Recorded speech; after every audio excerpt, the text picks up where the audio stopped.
ওরে তুই এই তুই এখানে কেন আসছিস?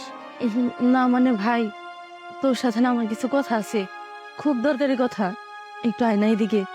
আমার সাথে কথা বলার জন্য তুই গ্রাম থেকে আমার শ্বশুর বাড়ি পর্যন্ত চলে আসছিস, তাই না? যেই দেখছিস তোদের ফোন আমি ধরি না, সেই তুই গ্রাম থেকে শহরে আমার শ্বশুর বাড়ি পর্যন্ত চলে আসছিস, আর এখন আইসা বলতেছিস কথা বলতে আইছিস, তাই না? এই কথা বলার জন্য আইছিস নাকি টাকা নিতে আসছিস আমি জানি না। না না ভাই, বিশ্বাস কর, আমি তোর কাছে কোনো টাকা চাইতে আসি নাই। আমার সত্যি তোর সাথে কথা আছে, একটু এদিকে আয় না, আমি তোর কথাগুলো কয়ে চলে যাবো। এই চুপ কর তো, তোর কথা শোনার মতো না আমার হাতে একদম সময় নেই। আমার একটা জরুরি মিটিং আছে, আমি সেখানে যেতেছি। আর তোরে ভালো মতো বলতেছি, তুই আমার শ্বশুর বাড়ি থেকে চলে যা। আর তুই যে পোশাক আশাকে এখানে আসছোস, আমার শ্বশুর বাড়ির কেউ যদি জানতে পারে যে তুই আমার বোন হস, তাহলে কি আমার মান সম্মান থাকবে? আমার সংসারটাই তো ভেঙে যাবে। শোন, তোরে ভালো মতো বলতেছি, তুই এখান থেকে চলে যা। না ভাই, কেউ জানতে পারবো না আমি তোর বোন, আমি কারোর পরিচয় দেব না। তুই একটু আমার কথাটা শোন, আমি তোর কথাটা করার জন্য সেই গ্রাম থেকে একা একা আইছি। শোন না ভাই, আমার কথাটা শোন না, তারপর তুই তোর কাজে যা। আমি আর কোনোদিন তোর শ্বশুর বাড়িতে আইমো না। জামাই বাবাজি, ওখানে কি হচ্ছে আর কে আসছে? না না শ্বশুর আব্বা, ওই একটা ভিক্ষুক আসছে, আমি এক্ষুনি বের করে দিতেছি, আপনি কোনো চিন্তা করবেন না। এই আর একটু হলে তো আমার শ্বশুর বুঝতে পারতো যে তুই আমার বোন। যা চলে যা বলছি। ঠিক আছে। হ্যাঁ, আমার যাত্রাটাই নষ্ট করলি। আরে কি হয়েছে মা, তুই এনে কান্তাছ কে? কি হয়েছে? চাচা, আমি আইছিলাম আমার ভাইয়ের বাড়িতে, আমি সেই গ্রাম থেকে আইছি। আমার বাপটা গত 2 সপ্তাহ আগে মারা গেছে। ভাইরে কত ফোন দিলাম, আমার ফোনটাও ধরে নাই। বাপটা মারা যাওয়ার পর চাচারা মিলে আমাকে জায়গা সম্পত্তি সব বেচে দিছে। যে টাকাগুলো পাইছি, আমি তো মাইয়া মানুষ, আমি এত টাকা দিয়ে কি করবো? তাই ওই টাকাগুলা নিয়ে বাইরে আইছিলাম দিতে।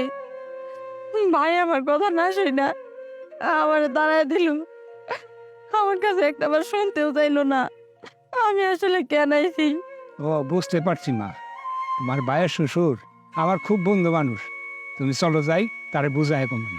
চলো মা, আমার সাথে চলো। দাঁড়া, একটা কথা বলবো না।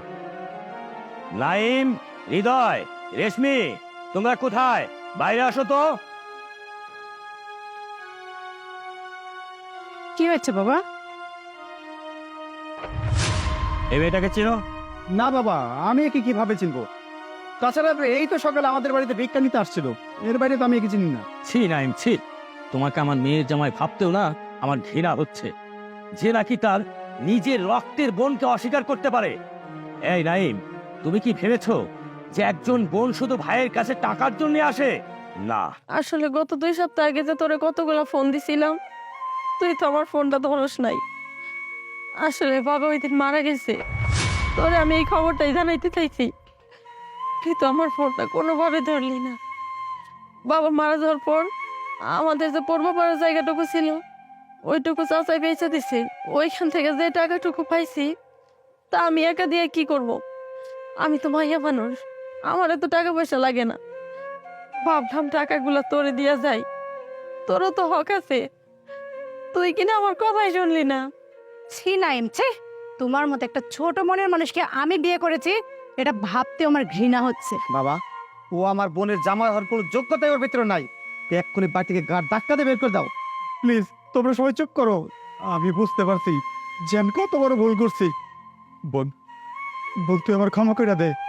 আমি তোরে কত অপমান করছি, তোর সাথে কত খারাপ ব্যবহার করছি। আমি তোর একমাত্র ভাই হয়েও তোর কোনো খোঁজ খবর রাখি নাই, বাবার কোনো খোঁজ খবর রাখি নাই। বোন, তুই আমার ক্ষমা করে দে। আমার বাবার কবরটার কাছে নিয়ে আসো। আমি তো বাবার শেষ মুখটাও দেখতে পারি নাই, আমি এখনই বাবার কবরের কাছে যাবো। বাবা, বাবা, এই চল আমরা যাই।